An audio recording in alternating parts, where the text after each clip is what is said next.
River community in support of the Productivity Commission Bill. This bill will play a pivotal role in removing the red, green and gaffer tape holding our great state back from getting things done on time and on budget.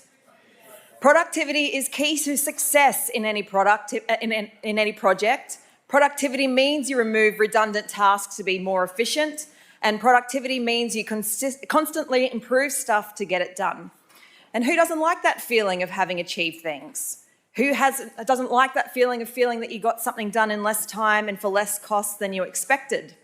And who doesn't like that feeling of being productive?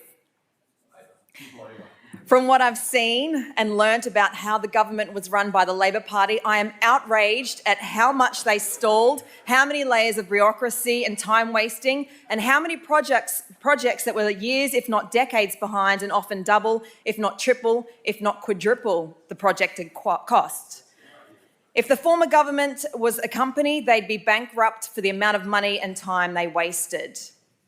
Which leads you to ask, why would a former government that is supposed to represent the people of Queensland operate this way?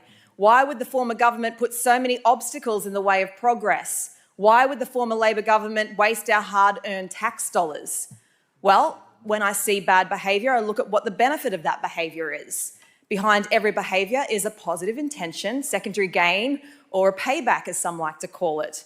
It is the benefit we derive from our actions. So what benefit would the Labor Party have in low productivity and things costing more? Their union mates and donors get more money, that's why. Lower productivity has significantly impacted Queensland's economic growth. The fundamental outcome that Queenslanders expect from everyone in this chamber is very simple. They want us to be productive and to get things done. It's been years of a lack of real results from the former government, and the Crisafulli LNP government is filled with high achievers, business owners and people who want to get things done. That's why we are here. We want to be productive, and what gets measured gets managed. We want to reduce the red, green, blue and gaffer tape for small businesses, companies, investors, government and private sectors and organisations. We all on this side agree that a productivity commission will ensure that the government is productive. So I support the Productivity Commission Bill as it will ensure there is independent advice to the LNP Crisafulli government so we can guide our decisions. I support the Productivity Commission Bill as we need better productivity in our building sector. I support the Productivity Commission Bill as we need to unshackle our public service. I support the Productivity Commission Bill as we need to lower costs, lower delays and get better outcomes. I support the Productivity Commission Bill as we need to take the advice of those who will offer candid advice. This will lead to a stronger budget and will get funding where it needs to go instead of being wasted on things like a cassowary bridge that was supposed to cost $10 million, but instead it cost $40 million and took twice as long as it was supposed to build. Now, the worst thing about this project isn't the time and the cost blowout. The worst thing is that not one cassowary is known to have ever crossed this bridge as it was built too steep, and that's not very productive.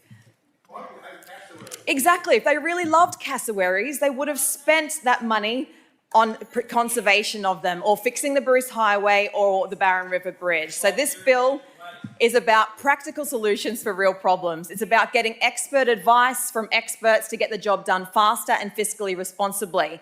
It's about reducing red tape. It's about reducing green tape and blue tape and gaffer tape. It's about fixing roads. It's about building houses. It's about delivering what our communities want on time and on budget.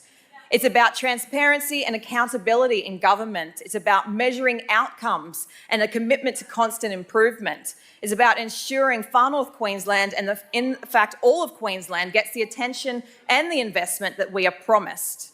It's about regaining the faith and trust of Queenslanders. It's about being productive for the betterment of all and stopping the fiscal vandalism of the former government. So today I stand in support of this bill for Barron River, for Far North Queenslanders and for the future of Queensland. I commend this bill to the House. Thank you, Mr. Speaker. I call the member for Bundaberg.